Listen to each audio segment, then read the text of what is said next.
A segunda lei, o nome dela chama-se lei fundamental. Por que que lei fundamental? Porque que a parte da dinâmica que a gente mais vai, de fato, treinar é a segunda lei. Por isso que ela é a lei fundamental. É a parte que entra o cálculo, né?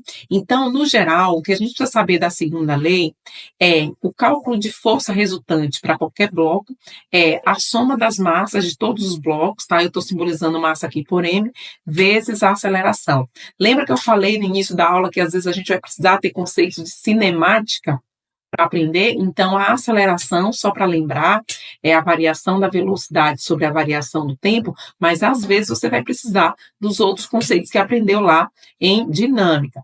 Então, se por um acaso o bloco estiver na horizontal, sendo puxado por uma força, eu vou usar isso aqui. Força resultante é a massa dos blocos vezes a aceleração.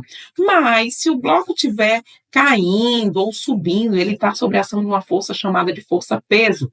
E a força-peso é a massa, e ao invés de aceleração, a gente usa a gravidade, gente. Lembrando que a gravidade tem o valor de 10 metros por segundo ao quadrado. Você substitui lá o G por 10. Se por um acaso o bloco estiver preso a uma mola, essa força a gente chama de força elástica.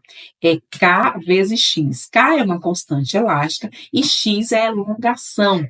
A elongação, gente, é o quanto a mola foi esticada ou comprimida. É como se fosse a distância, tem que estar em metros. E esse K aqui é uma constante. Outro tipo de força que você precisa saber chama-se força de atrito. O que é essa força de atrito, gente? Olha só, quando eu tenho um bloco, a força que está empurrando ele, puxando ele, é a força, né? Que a gente aprendeu, que é massa vezes aceleração. Mas se tiver alguma força oposta, a gente chama isso de FAT.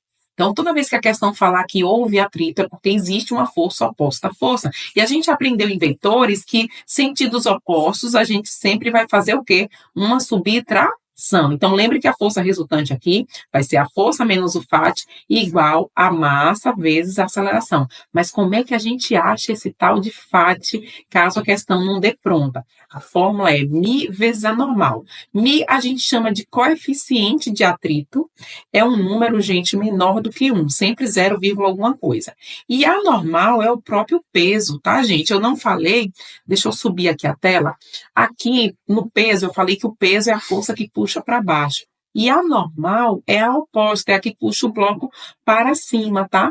Então, aqui, a força de atrito, lembre que é o coeficiente de atrito vezes o peso. Agora, pode acontecer, deixa eu baixar aqui a nossa tela, pode acontecer de lá numa questão vocês terem, por exemplo, um plano inclinado.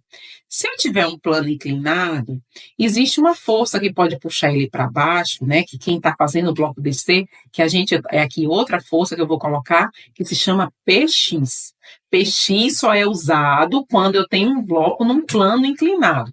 PX é o peso, que vocês já aprenderam que é massa vezes a gravidade, vezes o seno do ângulo. Então, você vai ter lá um ângulo. Falando nisso aqui, gente, toda vez que o FAT for num plano inclinado, tá? Então, se tiver lá um plano inclinado, é μ vezes a normal vezes o cosseno do ângulo. Também anota isso. Mas só se tiver plano inclinado, tá? E tendo FAT, vocês vão colocar que é o μ vezes a normal vezes o cosseno do ângulo, tá certo? Então, Px é a força para plano inclinado, tá? FAT é quando existe atrito.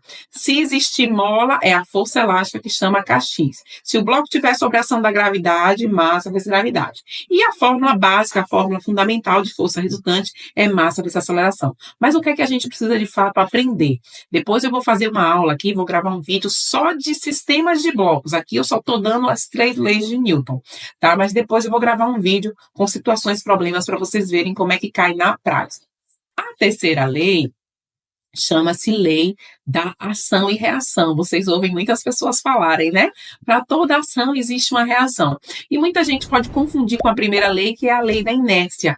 Na inércia eu falei que o bloco fica em repouso. Qual é a diferença disso aqui? Aqui o bloco está em movimento. Imagine uma pessoa, uma criança, lá no pula-pula. Com certeza você já brincou de pula-pula. Quanto mais intensidade você pular, mais você vai ser jogada para onde? Para cima, não é verdade? Então, é ação e reação. Se eu der um murro numa parede, a força que eu vou sentir na minha mão é a mesma que eu apliquei na parede. Ou seja, para toda ação existe uma reação, mas aqui existe um movimento de uma das partes. Lá na inércia, não. As forças são iguais, são opostas, mas o corpo fica em equilíbrio, tá? Aqui a força ela só volta com o sentido oposto. E aí, entendeu as 3 leis de Newton, lei da inércia, lei fundamental e ação e reação? Fez aí o seu pequeno resumo? Se liga em todos esses tipos de força lá na lei fundamental, porque com certeza eles vão cair na prova. Curte esse vídeo, não esquece de curtir e de comentar aí se você teve alguma dúvida. E eu tenho uma playlist que eu devo colocar aqui anexo para você treinar. Tchau, tchau e até breve.